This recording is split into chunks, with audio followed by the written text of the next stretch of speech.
If you're looking at coming on Royal Caribbean Utopia of the Seas for a weekend, I highly recommend it. It is a wonderful experience and I think arguably the ultimate weekend cruise these days. But there's some things that you need to know. She is a large ship. She's coming in at about 236,000 gross tons. So she is the second largest cruise ship in the world right now, right next to her cousin, the Icon of the Seas with Royal Caribbean.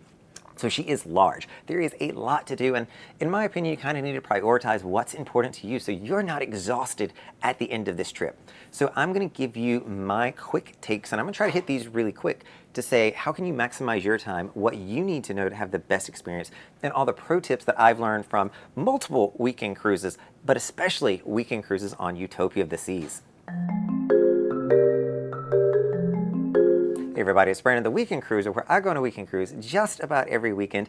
And the first tip that I'll share with you for Utopia of the Seas is the shows. This is always a hot ticket for anyone, especially if you're not accustomed to Royal Caribbean, knowing how the system works. You need to make sure that you're thinking of reservations or how you're going to get into certain shows if they are really important to you. So the first thing is, how do you book their shows? How do you reserve them? So you can book them through the Royal Caribbean app. You can book them at the box office on Deck 4 by Studio B. Or you can just wait and go and get in a standby line if you don't have a ticket. So if you aren't able to get a reservation, all is not lost. I find that oftentimes the standby line, if you're there about 15 minutes early, will get you into those shows.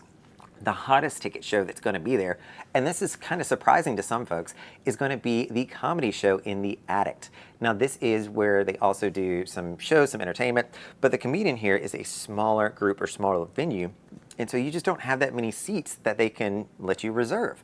So that is a tough one. Even in the standby line, I would give this one a little bit more time if this is something that's important to you. Good news, the comedian is also going to be in the main theater in a larger group of people. So if you miss the small show, it is a different show, but if you miss that one, you still will get a comedian show in the main theater. So all is not lost. The second show that's going to be the most popular is Aqua Show 2. This is always a fan favorite on Oasis of the season, arguably the one show you want to make sure you're not leaving without seeing. So prioritize this one. And what I mean by prioritizing this one is see it as soon and as quickly as you can. So as you're looking to get tickets, you want to make sure that you're getting the Aqua Show to be the first Aqua Show that they put on. The reason for this is if you book the last Aqua Show and the ship is rocking a little bit, maybe it's a little windy, somebody can't perform in the cast, they will cancel it and you just won't get to see it. But if you do it up front, they'll just reschedule it hopefully and you'll be able to make it. So you just don't want to wait until the last minute for the Aqua Show. The Aqua Show is also a great place where if you don't have a ticket, it's not the end of the world. I probably saw a solid 150 people, 200 people in the standby line for this one. I was on the Utopia of the Seas on multiple different shows and they always made it in. It may be a standing room, but even if you showed up, 10 minutes, you're still getting probably a seat at that point. They will open it up and allow people to go in there. Again, people get busy and they forget or don't go. They think that it's a good idea and they don't make it there. For the main theater show, this one you also need reservations for if you want a good seat. But I can almost guarantee you that you will always make it in. So about 10 minutes before, they're going to open up the doors and say, okay, even if you don't have a reservation, you can come inside the theater and see one of the shows, the Singers and Dancers production show that's going to be there, which by the way is fantastic. I highly recommend it, but there's no stress if you don't have a ticket. And this theater show is different than some of the other ones, so you want to be a little bit more specific with where you're going to sit. The ideal seat is going to be in the very middle on the lower level of the theater, mainly because it's an immersive experience. They've done a really good job with their LED projections, with their screens, with the way that the cast engages. And the middle seats are going to be the absolute best. Even sitting up in the balcony, I think you're going to lose some stuff on this ship. But if you do sit in the balcony, do not sit on the front row because they have that dreaded bar that goes through there. So you're staring at the bar and then you're looking at the show, which is just not a good experience. And for the comedy show that's going to be done in the theater, I would personally say always go to the late one. That's where it's going to be more adult comedy. It's going to be more energy.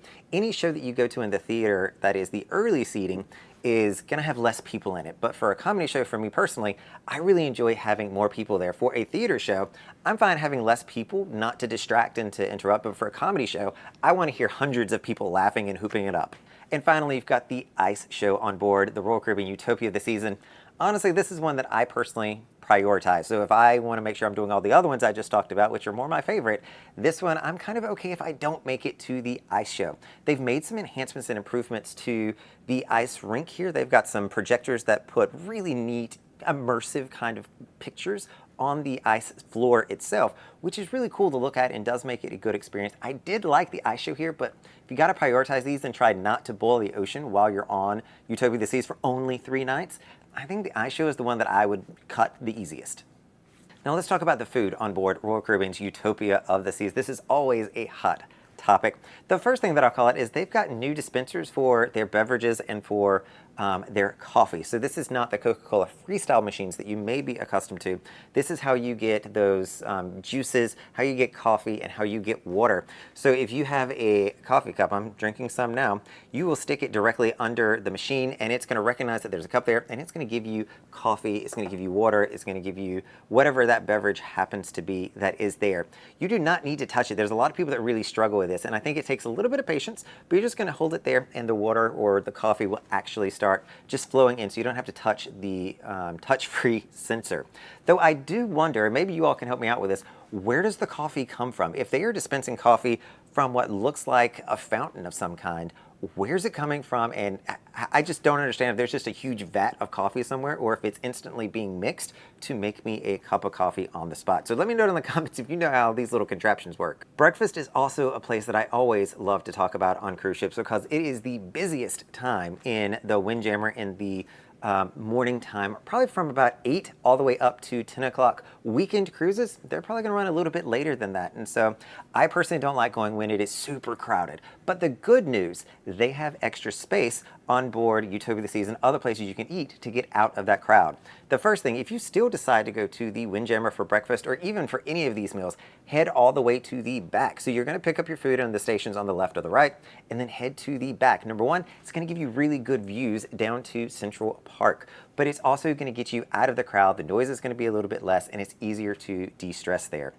The other options is just don't go to the Windjammer. They have other options you might not even know about. The first one's going to be Johnny Rockets. They do a complimentary breakfast. It is a specialty restaurant for lunch and dinner, but if you want to go there for breakfast, they will serve you traditional style breakfast, bacon, egg, and cheese kind of situations.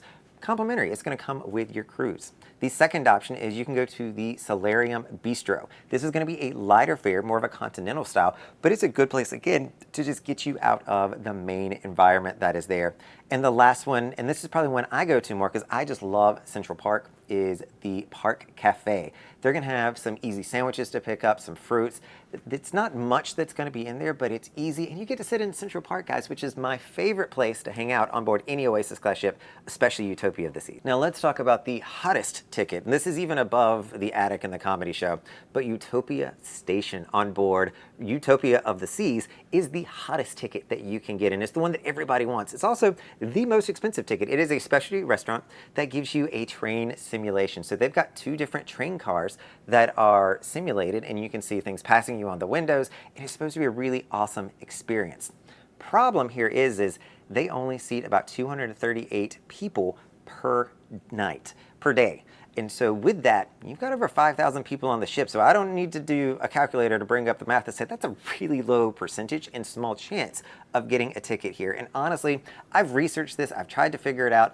There's not a good suggestion I can give you for when to book this, how to book this.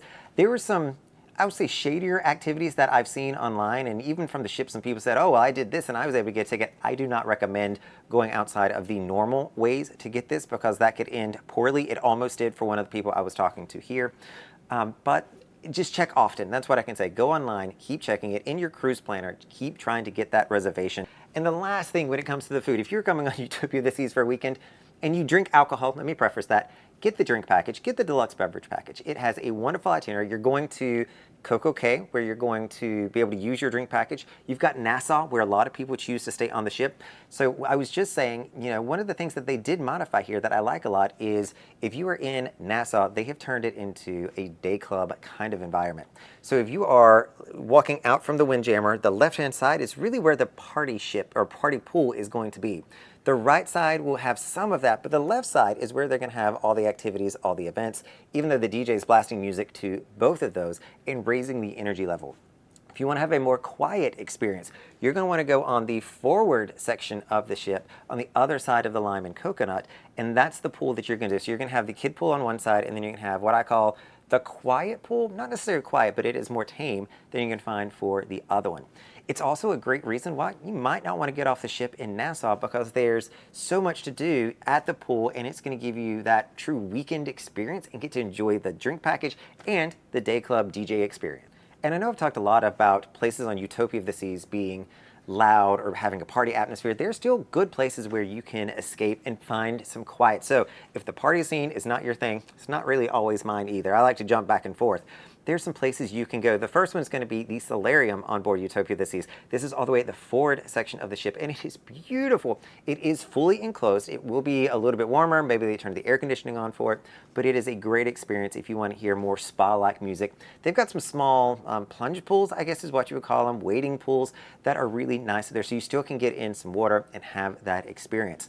But my real pro tip here is go there in the evenings. Like if you want to really enjoy the solarium, they've got a solarium bar that is in there that gives you an outdoor feel. It's super quiet, super easy, and it goes until probably like 8 or 9 o'clock in the evening. It was one of my favorite places to hang out, to get away from everybody and to decompress a little bit. And just walk around and enjoy the ship. You'll always find places that have more party. There are going to be some quieter places, nooks and crannies I call them, where you can kind of squirrel away and do your own thing and not be in the hubbub. And the last thing that I'll recommend that you need to do while you're on board Utopia of the Seas, a lot of people probably don't think about this one, and I don't think that I always think about it, but go and enjoy putt-putt. And that's not something that's unique to Royal Caribbean. Most of their ships have a putt-putt feature on it. They have a putt-putt course, whether it's Freedom Dunes, Liberty Dunes, or whatever have you. But on Utopia of the Seas, go do it at night. That is where the differentiator here is. They've done a really good job on board the ship in a lot of places on bringing it to, they've added color to it. It's very lighted. They've got a lot of LED lights. And the putt-putt area at night is a little bit darker, but they've got all these beautiful colored lights that are up there that kids will enjoy, in addition to us adults would enjoy that nighttime experience if you're looking to do something a little bit different and a little bit quieter. Have a game plan, number one. So you've listened to kind of all these pro tips, things that you need to know to enjoy yourself. But the second thing is know the ship, know what your options are, what is that floor plan. And so I've made a full video here to walk you through the entire ship of what is possible. Have a strategy, know the layout, so you're not spending most of your time trying to figure out where things are. You're going straight to it and optimizing your experience on board Utopia of the Seas. All right, everybody, this is Brandon, the Weekend Cruiser. I hope to see you on a weekend cruise soon. And if you want to join me on a weekend cruise, make sure you're going down and clicking on the group cruise newsletter below so you stay informed on all of the upcoming cruises.